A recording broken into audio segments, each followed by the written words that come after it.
Le cinquième ange sonna de la trompette. Je vis une étoile qui était tombée du ciel sur la terre. Il lui fut donné la clé du puits de l'abîme afin qu'elle l'ouvrît.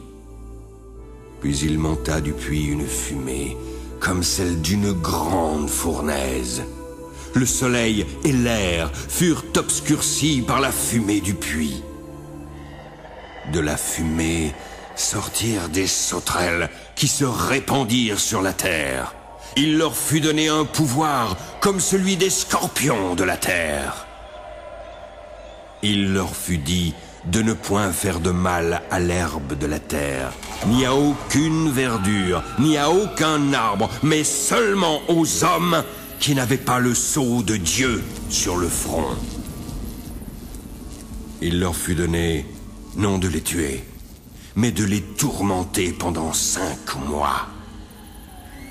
Le tourment qu'elle leur causait était comme le tourment que cause le scorpion quand il pique un homme.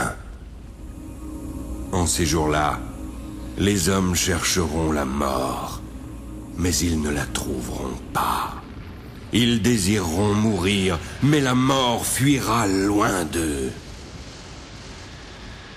Ces sauterelles ressemblaient à des chevaux préparés pour le combat. Il y avait sur leur tête comme des couronnes semblables à de l'or. Leurs visages étaient comme des visages d'hommes. Elles avaient des cheveux comme des cheveux de femmes, et leurs dents étaient comme des dents de lion.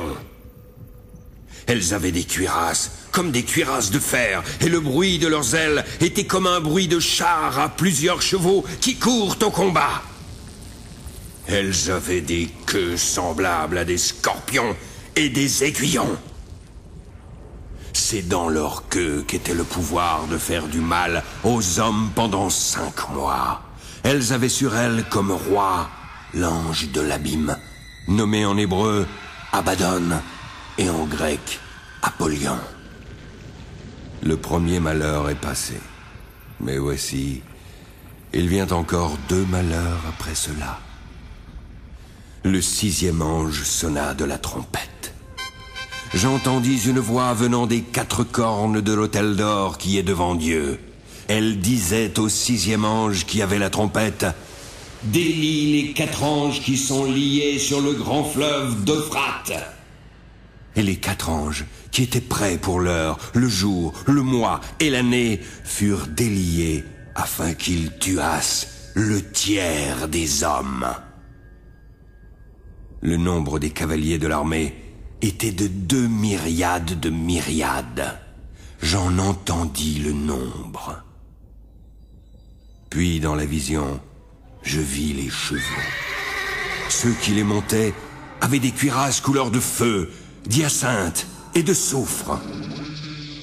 Les têtes des chevaux étaient comme des têtes de lions, et de leur bouche sortait du feu, de la fumée et du soufre. Le tiers des hommes fut tué par ces 3 fléaux. Le pouvoir des chevaux était dans leur bouche et dans leur queue. Leur queue était semblable à des serpents ayant des têtes. Et c'est à l'aide de ces têtes qu'ils faisaient du mal. Les autres hommes, qui ne furent pas tués par ces fléaux, ne se repentirent pas des œuvres de leurs mains, de manière à ne point adorer les démons et les idoles d'or, d'argent, d'airain, de pierre et de bois, qui ne peuvent ni voir, ni entendre, ni marcher. Ils ne se repentirent pas de leur meurtre, ni de leurs enchantements, ni de leur impudicité, ni de leur vol.